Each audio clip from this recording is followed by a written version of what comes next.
এদের আদর্শ কি আপনি বলেন? খালি ধান্দাবাজি আর চাঁদাবাজি। এটা ইসলাম দিয়ে যারা দেশে রাজনীতি করে তাদের ধান্দাবাজি এদের চাঁদাবাজি। আমি প্রথম সপ্তাহে বলেছিলাম জামাত কর্মী, সমাজ কর্মী। আল্লাহ রাব্বুল আলামিন আমার একটা করে বলতে পারতেন, গলা বসে যাচ্ছে সকালবেলা থেকে 5-6টা করে অনুষ্ঠান। যতটুকুই বলেছি আল্লাহ জানেন, আয়াতগুলো আমাদেরকে এবার দেখান। আরো ধরে বলেন। সম্মানিত মা বোন যারা এসেছেন, আল্লাহ রাসূলের পথে চলতে গিয়ে পৃথিবীর কারো অনুসরণ করার দরকার নেই। এটা যদি দুনিয়ার সব হারিয়ে যায়, আল্লাহ আপনাদেরকে হযরতে আসিয়ার মতো যেন কবুল করেন। আল্লাহুম্মা আমিন। লা ইলাহা ইল্লা আনতা সুবহানাক ইন্নী কুনতু মিনাজ জালিমিন। রব্বুল আলামিন তার পাখির মতো এরা এই কাদা জায়গা, ভেজা জায়গায় বসে আছে। কোরআনে কারীম শোনার জন্য এত পাগল, এদেরকে তুমি অমরের মতো বানিয়ে দাও।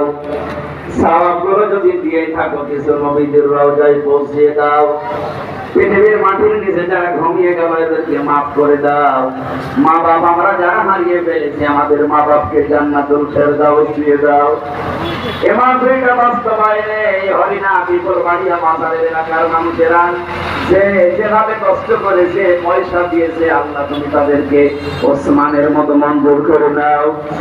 সম্মানিত মা বোনদেরকে তুমি হেফাজত করো আল্লাহ। এরাও হযরতে আসিয়ার মতো কঠিন পরীক্ষা দিতে যাচ্ছে, এদেরকে তুমি মেহেরবানি করে বাঁচাও। এদের ঈমান আমল নিয়ে হেফাজত করো। এদের জীবনে অনেক রোগ শোক আছে, তুমি তাদেরকে মুক্ত করো।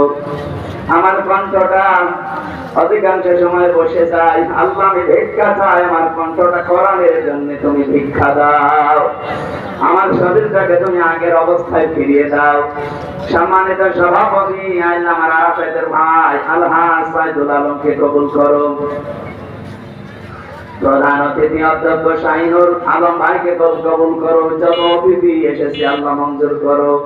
এ বাজারে যারা ব্যবসা বাণিজ্য করে এদের বরকত দিয়ে ঢেলে দাও। বারাকাল্লাহু লানা ওয়া লাকুম ফিল কোরআনিল আযীম। কখন কার কাছে আজরাইল এসে যায় জানি না।